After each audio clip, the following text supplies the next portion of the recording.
What board games did I play in June 2024? Stick around and let's find out together.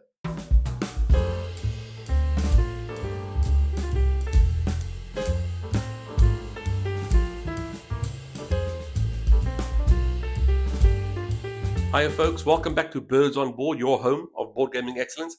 My name is Pigeon, and today I thought we'd try something different. Today, I'd like to go through the last 30 days, the last month, and find out what are my most played games. So, I'd like to do a top 10 list. It's actually a top 12. There are actually 12 games that I played. So, yeah, I think let's kick it off. Let's go.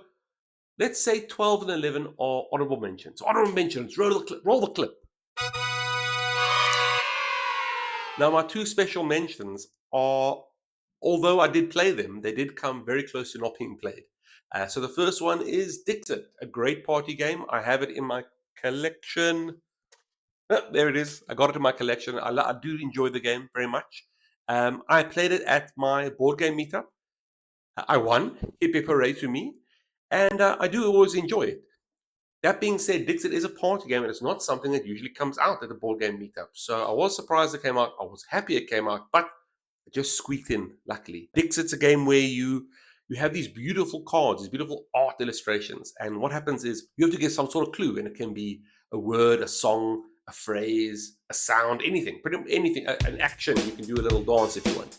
And then what happens is you want to put down a card, and hopefully you've given enough of a hint that some people can guess your card, but not everyone's going to guess it, right? What everyone else is going to do, everyone else is then going to put down their cards and try and usurp your clue. So they're trying to put a card down that could potentially also answer the clue you gave. And it's a fun game. It's a fun game. It's a party game again, so it's more about the chatting and the crowd around the table more than anything.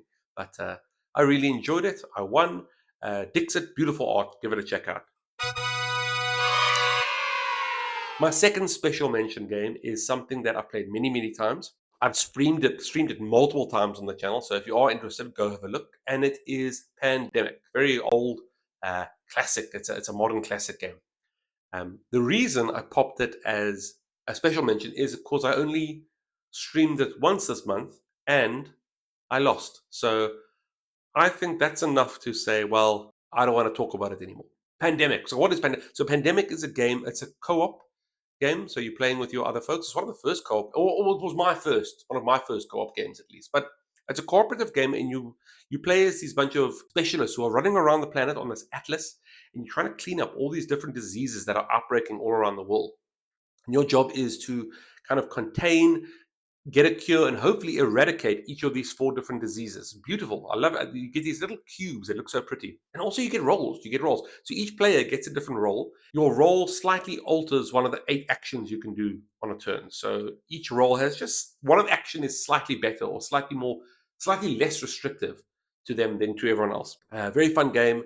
I very much enjoyed solo, and I am looking forward to getting the expansions. And there's quite a few expansions at this point. There's quite a few expansions, and there's quite a few spin-offs. So looking forward to all that.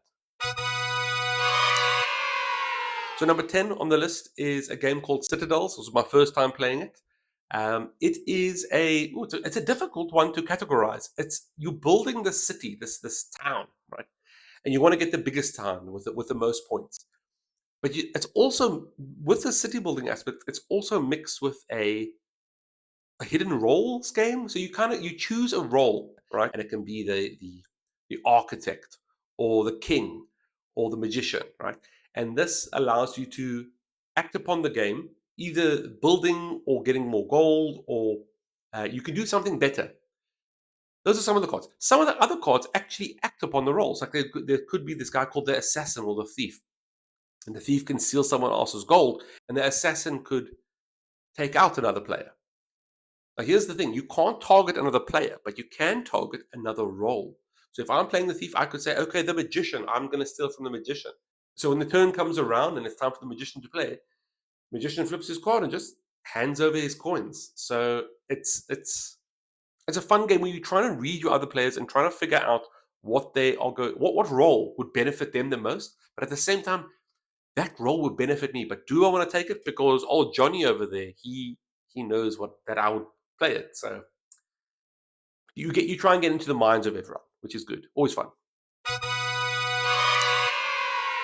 Number 9 on the list is photosynthesis. So, photosynthesis is a beautiful game. You play in this forest, and you're actually playing. I don't know if you're playing as the trees or the forest, but you control the trees.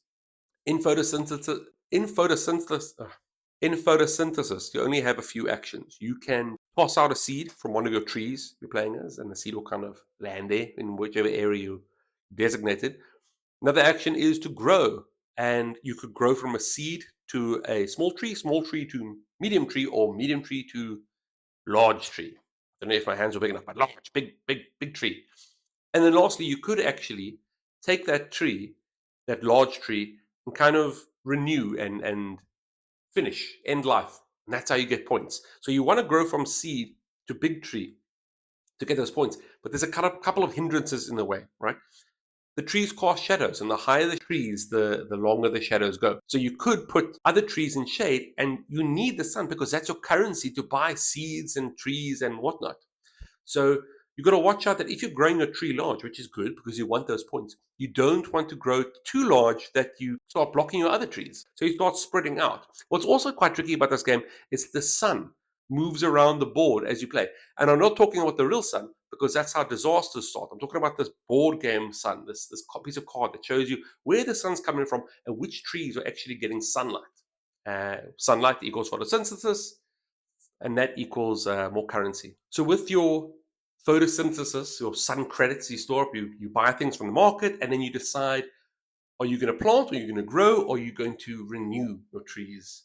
And then the other thing that's quite interesting is you're trying to get to the center of the board because growing trees in the center of this forest gives you more points. The problem is, if you're in the center of the board, in the middle of this forest, you're most likely going to be blocked by the trees all around you. So although you get good points, it's very difficult to actually grow, as large as you want there. I didn't go into the game thinking it would be so ruthless and competitive, but it was, and I did enjoy it. Great game.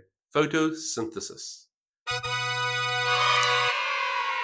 So game number 8 is quite an old game. It's a game called Survive Escape from Atlantis, and I think it was made, I want to say in the 70s or 80s, and we played I think it was the 20th anniversary edition or 25th anniversary. It was some anniversary edition, and I had never seen the game before, so I was quite happy to try it out.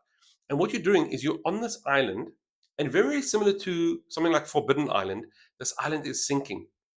There's a volcano in the middle, and this island is slowly sinking. And it's your job to get your survivors on that island off the island and swim to one of the 4 safe islands around the edges of the board.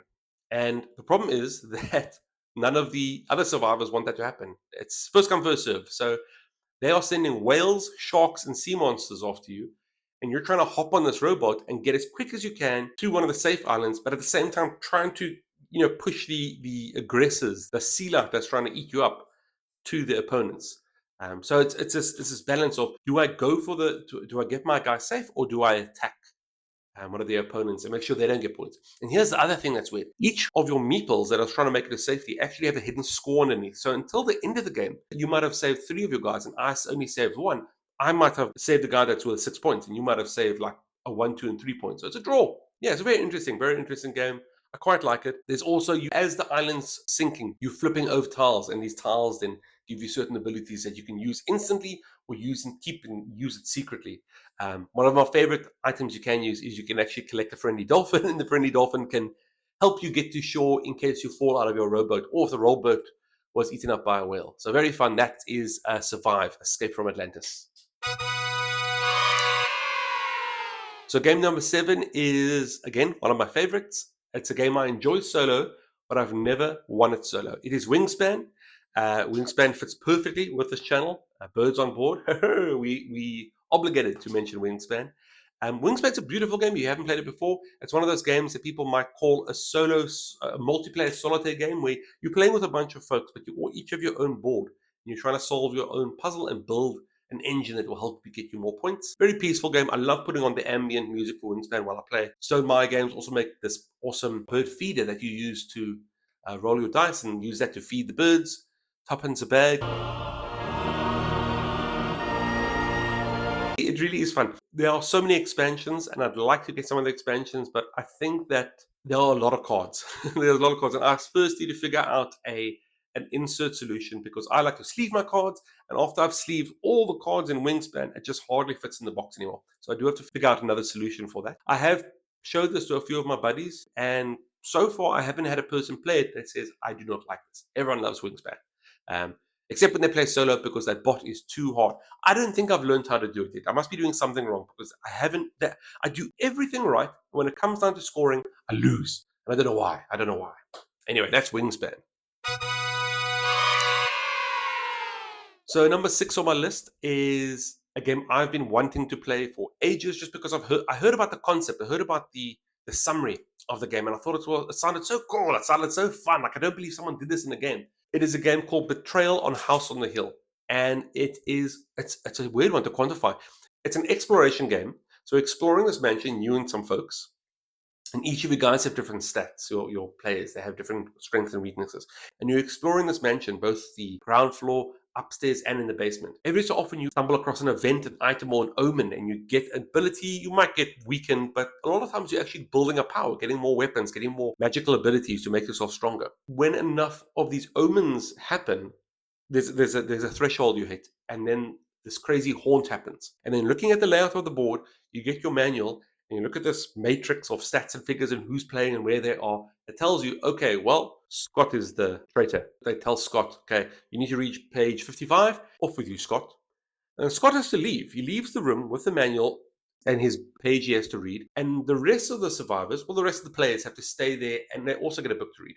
And what happens is each of us, the traitor as well as the folks left behind, start reading and figuring out what the next step of the story is. And it could be like something like, we found out that there's an assassin, and the assassin thinks that one of us is the heir to the throne, and he is going to destroy us. And then on the assassin side, he's reading and he gets a whole bunch of new abilities. He gets a new win criteria and you lose criteria and a whole new way to play. Where all the survivors, they only get a piece of that. So they don't know the full story. So you're trying to figure out what actually happens. How do you defeat this new enemy, this betrayer? I played one as well where all of a sudden there was a poltergeist, a ghost, little girl in the house, and she was going from room to room, and you had to try and save her soul. But at the same time, there was this man planting bombs all in the house, and eventually, tick tock, those bombs were going to explode. So it was a race against time to save this little girl's soul and get the hell out of there. We had two choices. We could either disarm the bomb or make it for the front door. And we made a mistake. We made a terrible mistake, and we thought we could disarm the bomb, and we didn't disarm the bomb, and we all went bang, bang, boom. So a very fun game. Haven't won it yet, but did enjoy the few games we played. That's Betrayal on House on the Hill. Hiya, folks. This is Future Pigeon. I'm busy editing the video, and I noticed, oopsie daisy, I forgot number 5. I completely slipped my mind. So my number 5 most played game in June 2024 is, drumroll, it is Equinox. So Equinox was a new game for me. I hadn't played it before.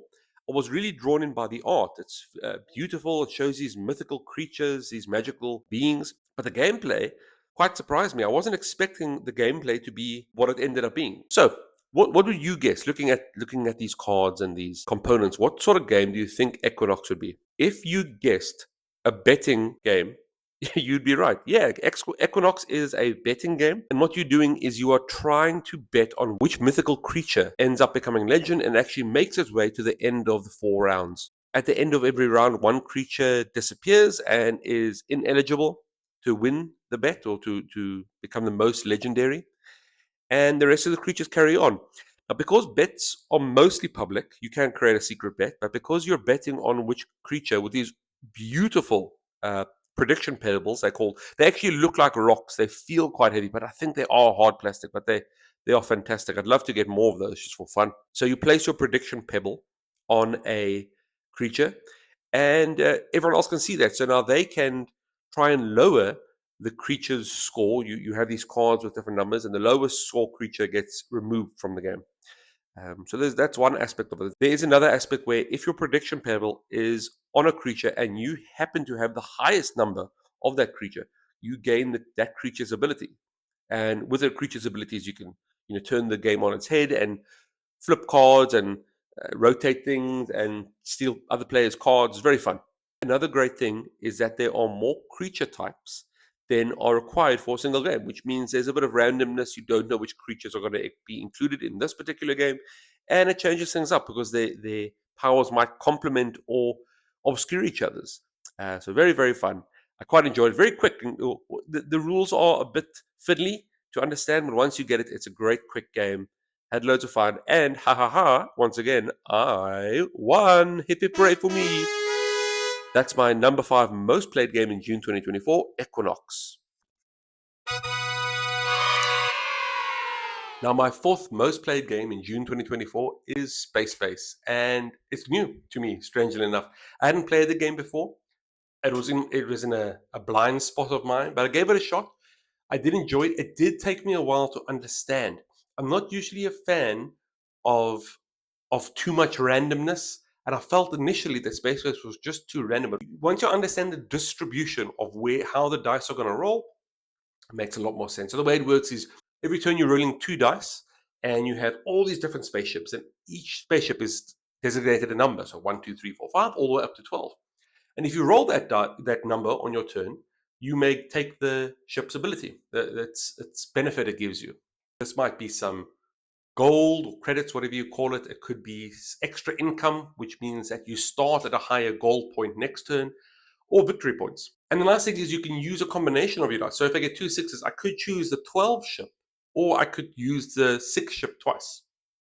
You kind of have that strategy in mind. The fun thing is that at the end of your turn, you get to go to the market, you can buy some more ships. And the way it happens is your ships then replace the current ships in a certain sector. So if I buy another 5 ship, it replaces my current 5 ship, and that flips around upside down and has this little red bar at the bottom of the card. And now on the other player's turns, if they throw a number and I have the relevant flipped around card of that number, I also get a benefit. So what I want to do is I want to make sure that I am getting good benefits during my turn when I roll, but also when the other folks are rolling, I also get benefits. Now remember, if I'm playing a 4-player game, there are 3 rolls to my opponents to one of my throws. So I actually nearly want to focus more on making sure that I can catch their rolls rather than my own. So you want to build this awesome engine that allows you to catch my rolls, makes me stronger, and then on my opponent's turn, I get more gold, I get more income, I get more victory points, and then I can buy a big ship to make another number even stronger. So it's very fun. I quite enjoyed it. It's the rules aren't confusing. It just takes a while for you to understand the strategy behind it. I'm yet to win, but that was my 4th most played game of June 2024, Space Base. My 3rd most played game in June 2024 was Spirit Island. Now, if you are an if you are a long-time viewer of the channel, this wouldn't be a surprise to you. Spirit Island is my favorite game. I stream it as often as I can. Come join the live stream. We've been waiting for you, and I will take this as your promise that you're going to be coming. Yeah, I really enjoy Spirit Island. I like Spirit Island both solo and cooperative. So it's just such a great game. I got to teach it to a couple of my buddies that I haven't seen in a while, and they really enjoyed it.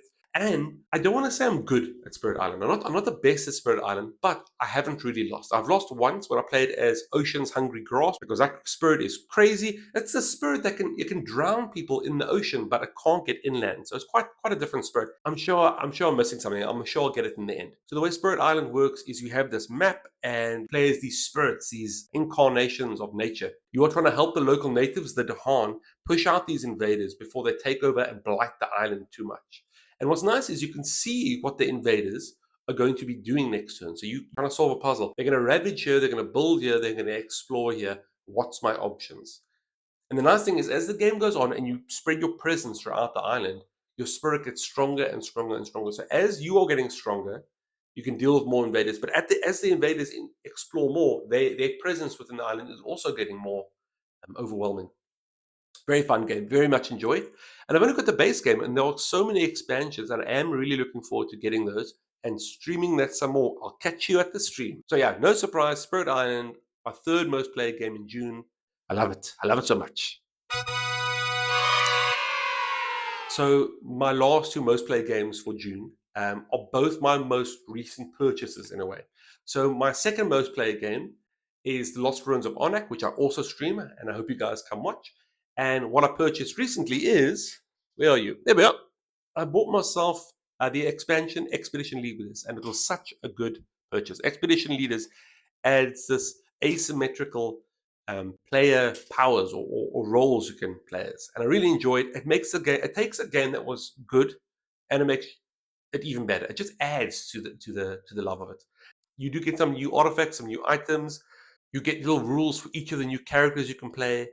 And what's also interesting, I haven't tried this yet, but I'm very much looking forward to it. I found out there is a solo campaign, not the one in the second expansion, but actually a free online version that you can print and play. So I might give that a shot. Maybe I stream that online. I am quite excited. Lost Ruins of Arnak is a combination of worker placement, resource management, deck building, and I guess it's research track. What do you call that? Track.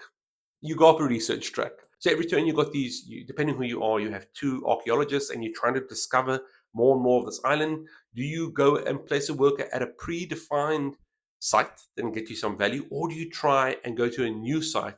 Costs a bit more, and it's a random prize, but it might be a bigger prize. Although there might be a guardian that you have to overcome. But the guardian also comes with points, and he also comes with the benefit if you overcome him. So, or never mind that, you could go up the research track and get big points. So it's a very fun game. It is one of those games when you start on the first turn, you look around and there's just so much things to do, and there's no way you're going to do it all, but you try your best. It's also one of those games, very much like Everdell, where you look at it and you think, I'm never going to get through all of this. There's too much and I don't have enough cards or resources or workers. But as the game goes on and you start building your deck up and your resources up, and all these nice sites open up that allow you to go get better resources, you get better and better and better. And by the last turn of the game just takes so long, in a good way. It takes quite a while because you're really trying to squeeze every bit of juice out of this points orange. Is that a good analogy? You're trying to squeeze every bit of juice out of this points salad. That's a different game. So my second most played game in June is Lost Ruins of Arnak with the Expedition Leaders expansion. And my most played game in June 2024 is my latest purchase. It's my newest game, excluding Expedition Leaders expansion.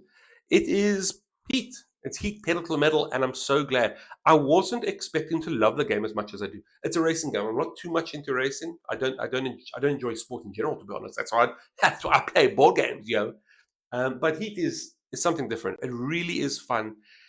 And every time you add one of the additional modules, you see there's another layer of strategy. Now, I've only played 3 of the 4 tracks, but I have played them multiple times. I actually helped the tournament at my friendly local game store. That was lovely. It was so much fun. I didn't win. I win at home. I lie.